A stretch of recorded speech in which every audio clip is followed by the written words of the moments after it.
接上集，海玲在路上又遇上了陆东明。海玲，你带杨洋去哪里？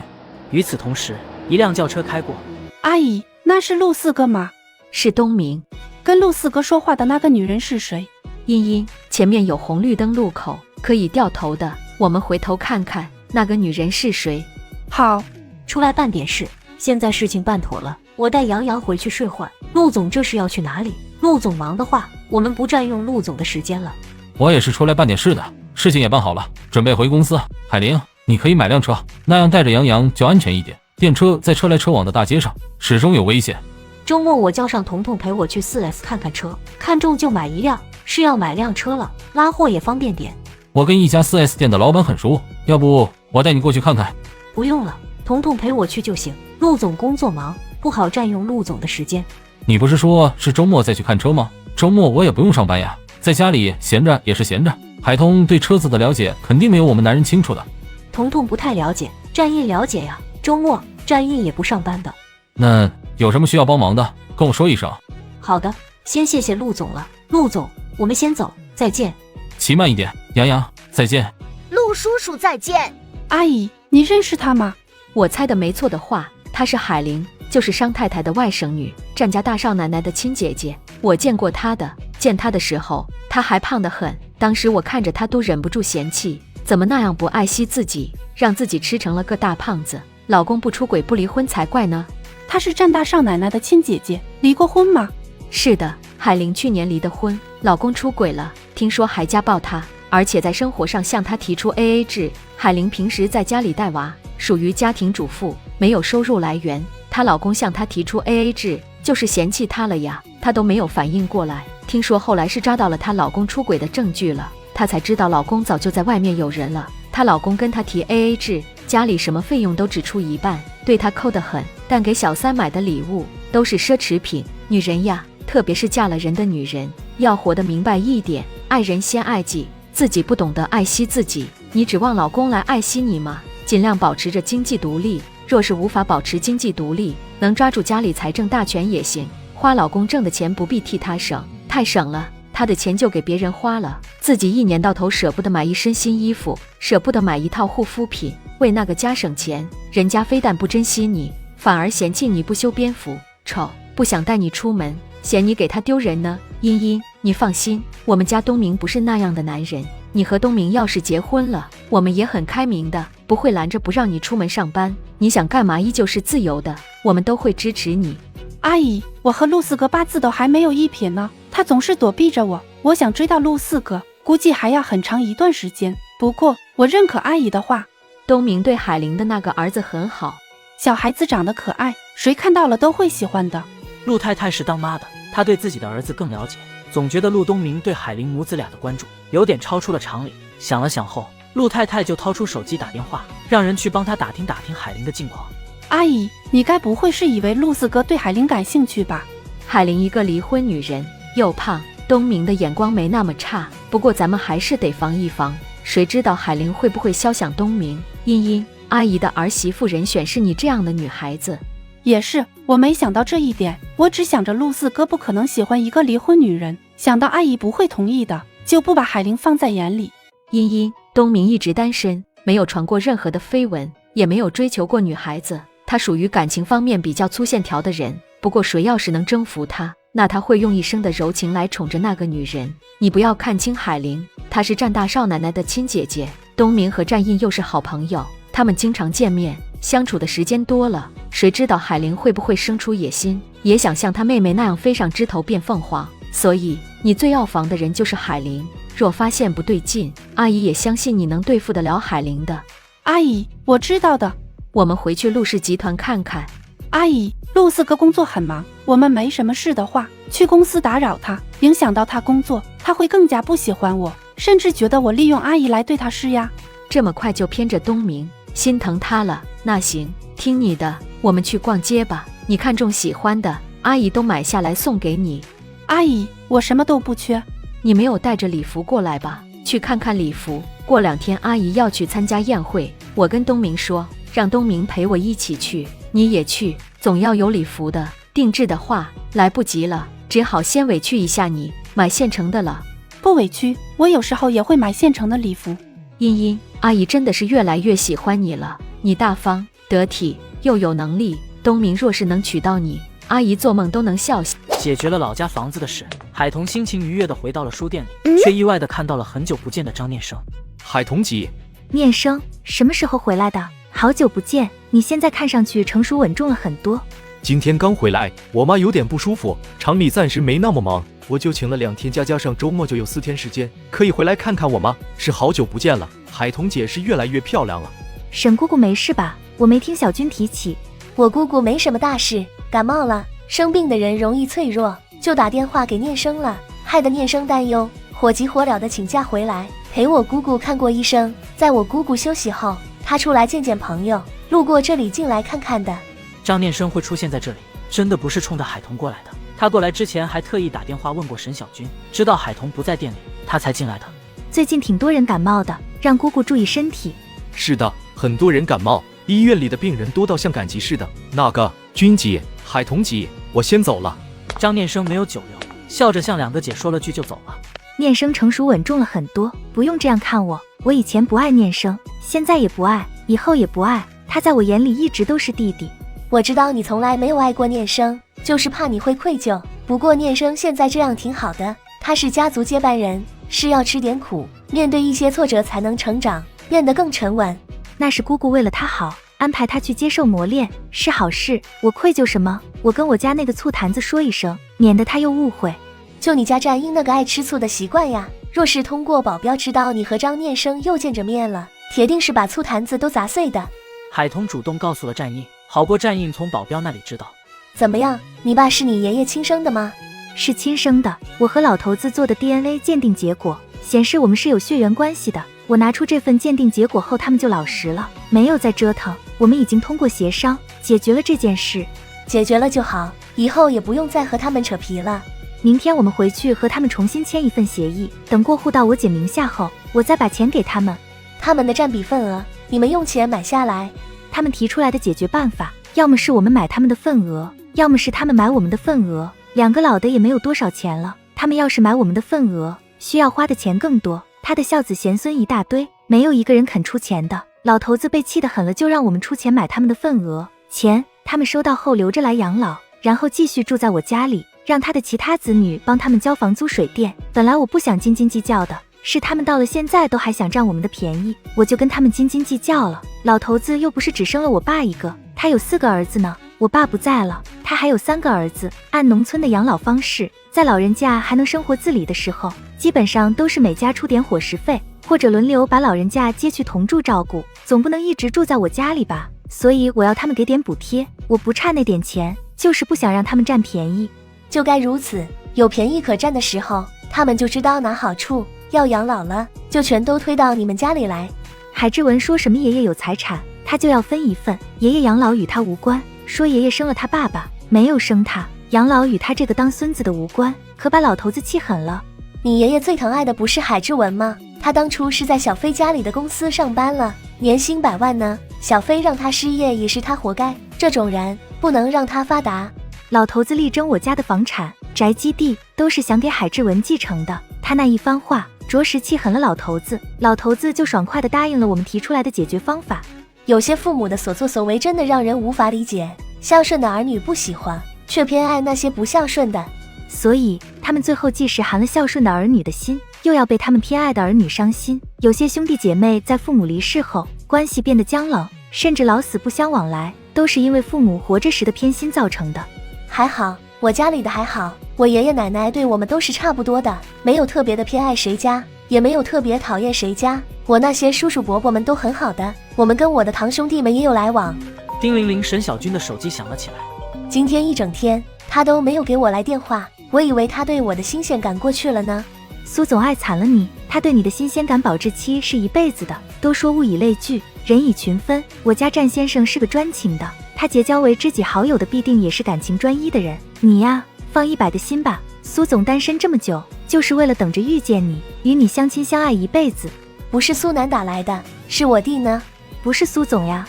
小峰，怎么了？姐，你快点回来，快点回来，有好戏给你看。什么好戏？我们家里有什么好戏看？我现在还不能说。总之，你赶紧回来，是好事情，天大的好事情。姐，你快点回来吧。臭小子，故意吊你姐的胃口是吧？什么好事情？家里发生什么事情了？爸买彩票中了500万大奖，还是你带了女朋友回家？我带女朋友回家也不是好戏啊。姐，你别问了，总之是高兴的事情，你只要回来就行了。快点回来，跟海彤姐说一声，今晚让她看店，或者傍晚过后就把店门关了。小峰，你说到底是什么事？学生快要下课了，他们一下课，店里就要开始忙碌起来。要不是天大的事，我就等6点过后再回去。姐，你把手机给海彤姐，我跟海彤姐说2句话。我是你亲姐，又是我们家里的事，你都不跟我说，要跟海彤说。臭小子，你以为你能瞒着我吗？虽是嘀嘀咕咕，沈小军还是把手机递给了海彤。小峰那个臭小子卖关子呢，神神秘秘的，也不知道是什么事。他说要和你说话。小峰，什么事？你跟海彤姐说，海彤姐保证帮你保密，不让你姐知道。海彤姐，我姐是不是贴在你耳边准备着偷听？你到外面去，不要让我姐跟着。我再告诉你。我靠，这小子长了千里眼不成？海彤笑着起身走出书店，不让沈小军跟随。也不知道沈小峰跟海彤说了什么。过了几分钟后，海彤回来了。小军，店里的事你不用管了，赶紧回家去吧。我这里还有明哥和浩哥，他们能帮忙，你放心的回家去。到底是什么事这么神秘？海彤，那小子跟你说了什么？你告诉我吗？你回去就知道了。现在告诉你，效果就大打折扣了。总之是好事，快回去吧。咱们10几年的交情呢，你都不肯透露一点，我回去看看是什么事，弄得神神秘秘的。你开车慢点，不用着急的，反正是好事儿。知道了。姐，好看吗？告诉你，这些都是南哥亲自拼成的，南哥花了很长时间才拼好呢。今天管城所有花店里的玫瑰花都被南哥买空了，很多花店不得不紧急进货。小军，我爱你，你愿意嫁给我吗？余生我会继续疼你、爱你、宠你的。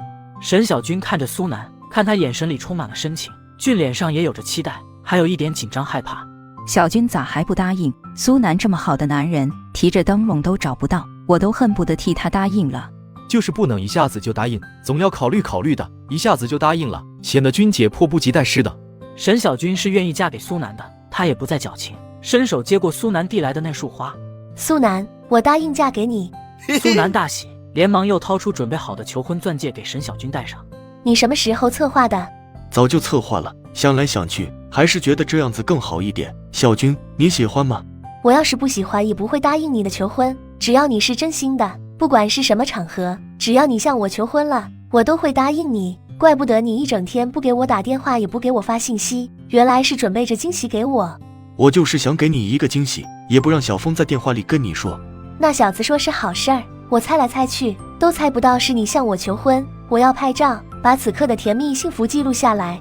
拍完后，他和苏南走到父母的面前。爸妈，我答应苏南的求婚了，你们总算可以把我嫁出去了。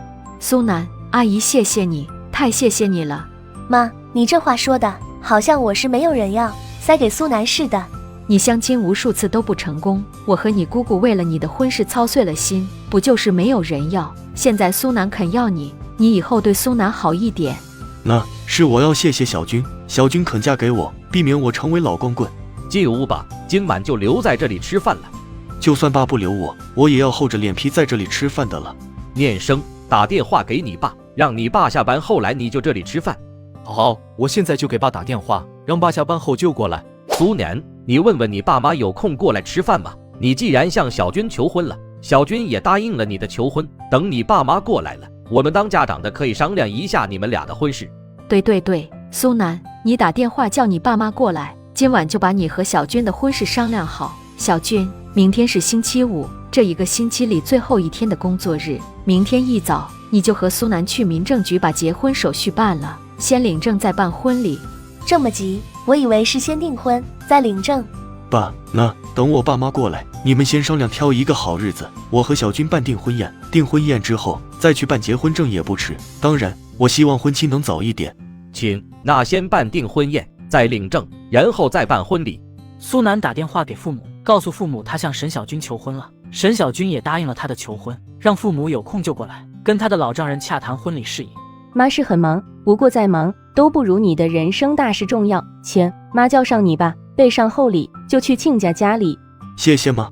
谢什么呀？妈也替你感到开心呀。苏南，妈叮嘱你几句，以后好好的对小军，可不能欺负他。妈是帮理不帮亲的哈，只要小军有理，你就要让着他；他无理，你也得让着他。娶媳妇不容易呀。那我知道了。钱，妈知道自己的儿子是什么德性的，妈也信你会好好的对小军的。不和你聊了，在天黑之前，我们会到达亲家的家里的。小军，咱们出去走走。妈，我和苏南出去散散步。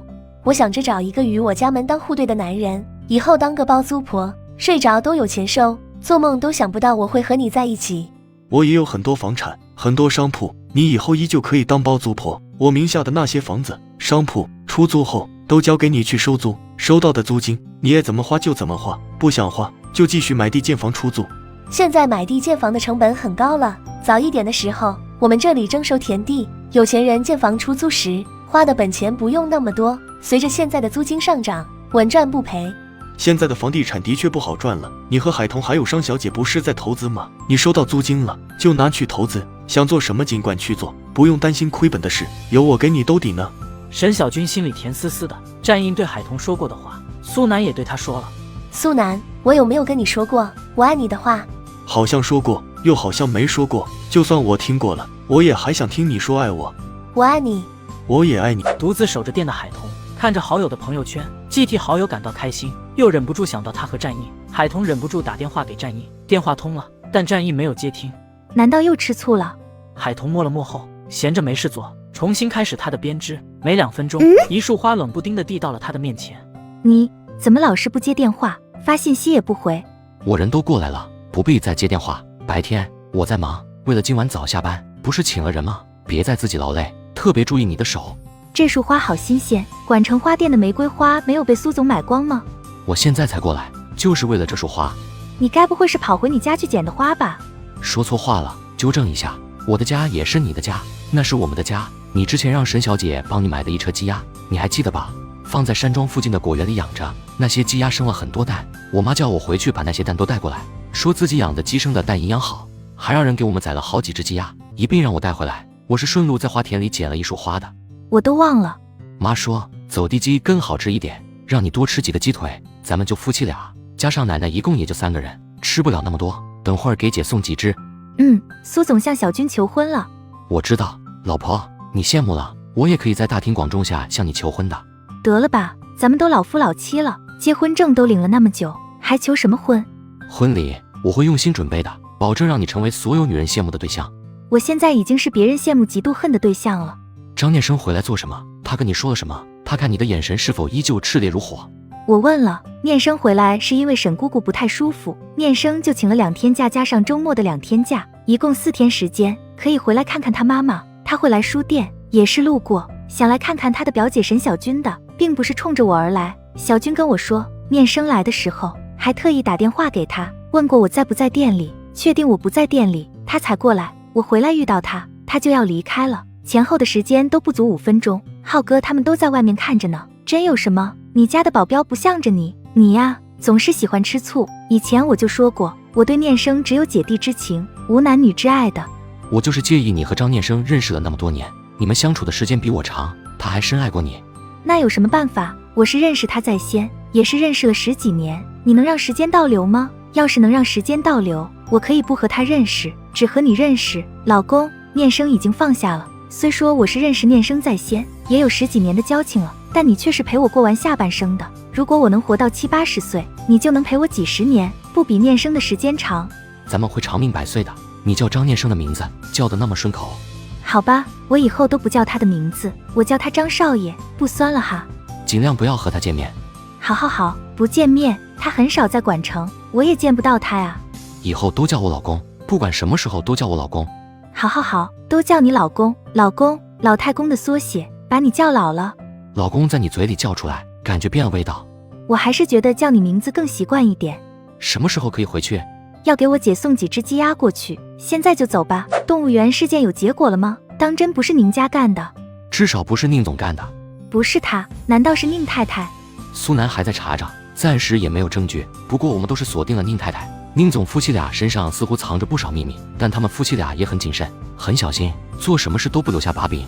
苏少主都对他夫妻俩感兴趣了，可能我们到时候需要联合宁大小姐，里应外合的话，才能拿到那对夫妻俩的把柄。宁大小姐看不见，怎么里应外合？宁太太怎么说也是她亲妈呢。先看一晨和宁大小姐的进展吧。一晨想求得神医的高徒帮宁大小姐治眼睛。神医？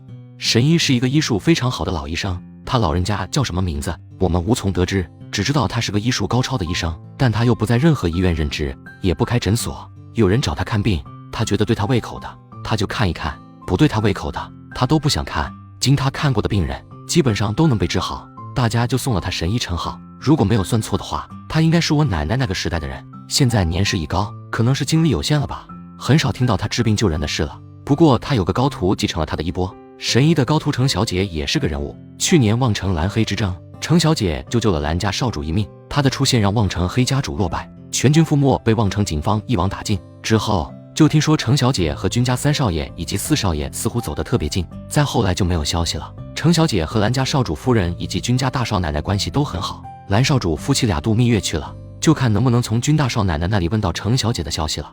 你说过会带我去 A 市旅游的，什么时候带我去？我挺想认识君家大少奶奶的，听过些许与她有关的故事，她简直就是小说里的女主角，让人羡慕嫉妒恨呀。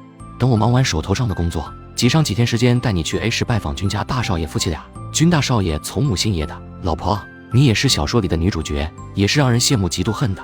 夫妻俩送完东西后，就回到位于明苑花园的家。大黄咋这么胖了？梁姨把他照顾得太好，就越来越胖了。梁姨，奶奶还没有回来吗？老夫人下午的时候跟着二少爷出差去了江城。